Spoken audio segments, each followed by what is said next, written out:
Hi guys, magandang araw po sa inyo. Welcome back po sa ating YouTube channel. For today's video po ay pag-uusapan po natin ang tungkol naman uli sa Raider 150 na aking ginawa noong nakaraang araw nung nandyan po ako sa Manila. Pero bago po lahat, magpapakilala po muna ako sa inyo. Ako nga po pala si Brother Tonyo sa mga hindi pa po nakakilala sa akin. At in-encourage ko po kayo na kung kayo ay mahilig manood ng ganitong klaseng video, sa tingin niyo ay nakakatulong po ang ating ginagawa, huwag po kayong mahiyang mag-subscribe, mag-like at i-share nyo po sa inyong mga kaibigan ang ating ginagawang video para po makatulong din po tayo sa kanila. So bago lahat, inonotice ko nga lang po muna si Mr. Evelyn More o Miss Evelyn More at si Mr. Romeo Sanchez. Ang tanong po nila ay regarding po sa black cams ng Raider 150. So mga boss, para sa akin po ay wala po tayong sapat na basihan para po yung stock ng Raider 150 ay palitan po natin ng ibang cams, no? Sa tagal po ng paggawa ko ng Raider 150, hindi ko po napansin na nagkaroon ng problema ang kanyang camshaft, maliban na lang na ginalaw po ng ibang mekaniko. So may mga ginawa rin po ako na nagpalit na rin ng ibang cams kasi nga may problema daw yung stock at maingay daw. So nung pinalitan, lalo pong umingay yung makina dahil ang nangyari ay nagpalit din sila ng shim at mali po yung computation. So para sa akin talaga wala pong issue dyan, wala pong problema. Nasa gumagawa lang po yan. At kailangan po kapag kayo po ay gumagawa, suggestion ko lang po sa inyo na talagang pumunta po kayo ng kasa. Kasi yan po ay napag-aaralan talaga namin maigi at duman po kami sa training bago namin po yan na ginagalaw ang inyong mga motorsiklo, no? So sa mga nagtatanong po, nandito na nga po pala ako sa Motor Trade Cabancalan branch. Ito po yung aking bagong branch dito po sa Western Visayas, Negros Occidental. So malapit po ako sa City Mall. Katabi lang po ng City Mall to.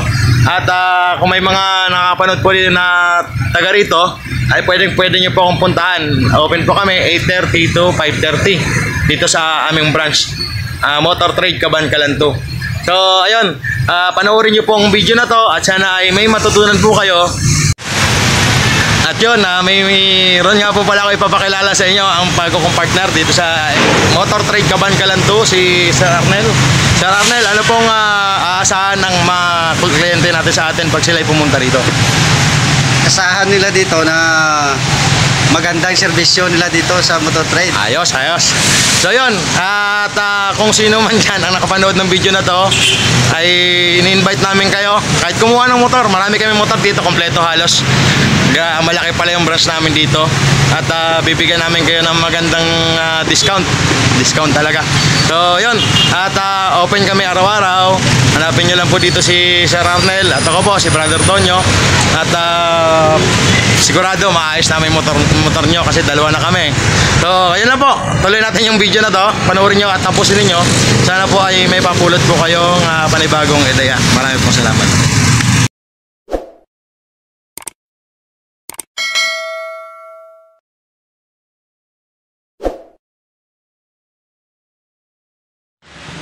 So meron pa po tayong isang Raider 150 rito na may problema. Wala daw lakas ang motor na to. At sabi na may-ari, bagong bukas din daw ng mekaniko ito sa labas. Na-check yung timing niya, yung makina, pa-check din ng tensioner. At yun daw ay nagkakarga ng makina ng Raider. Pero after na ma-check nga, ayun ang nangyari, may kakaibang tunog na kapag uminit yung makina. Tapos wala daw lakas yung motor. So tinry natin sinilip. Ito ngayon, naka-top dead center na po ito. Ayun yung timing mark.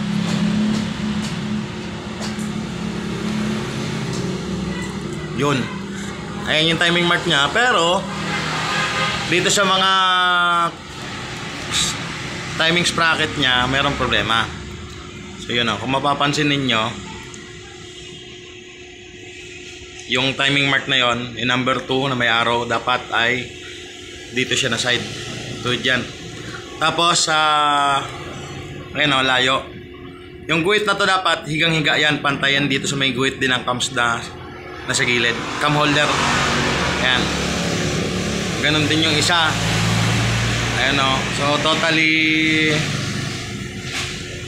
Ang masasabi ko dito ay wala sa timing. Ayun. Ayun, nakayuko yung araw doon. Medyo malabo lang na konti. Pero nakayuko yung araw. So hindi, wala sa timing tong motor na to. Ayun, medyo klaro tong isa. Yung number 10 naman, number 3 naman. Pag ano na, dapat pantayan siya dito. So ganun pa rin yung pag-check na to.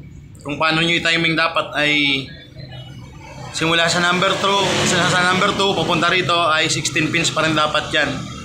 So hindi ko na ipapakita kung paano i-timing kasi meron naman tayong video na to. Kung siya palagay ninyo ay gusto nyo rin makita yung tamang pag-timing ng makina ng Raider 150, punta lang po kayo sa ating list. Hanapin nyo lang po yung Raider 150 doon at meron tayong mga video na nagbukas ng ulo ng Raider 150. Kaya ko lang to share kasi baka mamaya mangyari sa inyo na nagpabukas kayo ng makina at ang nangyari nawalan siya ng lakas. Ito rin yung ipapasilip ninyo. Ayan o, wala sa timing talaga. Dapat itong guhit na to ay pantay talaga dapat yan kapag naka top dead center yung ating makina. So yun. Yan, naka top dead center yan, pero talagang wala. At para sigurado na lang din, pagka magpapacheck kayo ng makina, doon na kayo sa kasa pumunta. Kasi yung mga mekaniko doon talaga ay kabisado yung pag-timing ng makina ng Raider 150. No? Sa inyo dyan, baka may pinakamalapit na motor trade, doon na kayo pumunta. Kasi sa amin may training kami dito kung paano gawin itong makina ng mga Raider 150. Mamaya after ko gawin, papakita ko ulit sa inyo kung ano ang naging development nito. At papanda rin na rin natin. At ito na nga po, after natin siya na ma-timing, ganito na yung dapat na position yan. Ano? Kaya kanina naka-top dead center at dapat yung guhit po ng camshaft ay nakahiga. Yan. Ganyan. Yan, parehas dapat pantay yung guhit niyan. Tapos ang number 2, so 1, 2, tapos 3 kasi ang pattern dyan. Yung number 2, yung arrow niyan, tapat dapat yung sa butas dito, labasan ng oil. Ganon din yung 3. Tapos ang bilang niyan 16 teeth. So 1, 2, 3, 4, 5, 6, 7, 8, 9, 10, 11, 12, 13, 14, 15, 16. So mag-uumpisa doon sa arrow ng number 2 at matatapos po sa arrow ng number 3. Okay na. Ito na yung andar ng makina ngayon. Matino na yung minor at tunog parsado na siya ulit. So ganun pala, kapag masyadong malayo yung tinalo ng timing, yun yung time na okay yung minor, tapos wag binirit mo palyado, so hindi ka makakalis. Kapag naman malapit lang sa timing yung, o baga konting mali lang yung timing niya, aandar pa rin. Yun nga lang, mabilis mo talaga makuha yung top speed na 60. Hanggang 60 lang talaga. So yun, shout out sa may-ari, boss. Ayun, tas yung kasunod natin, nag-aantay na rin. So hanggang dito na naman po. Sana ay may natutunan kayong bago sa video natin na to. Hanggang sa muli po, mag-ingat palagi.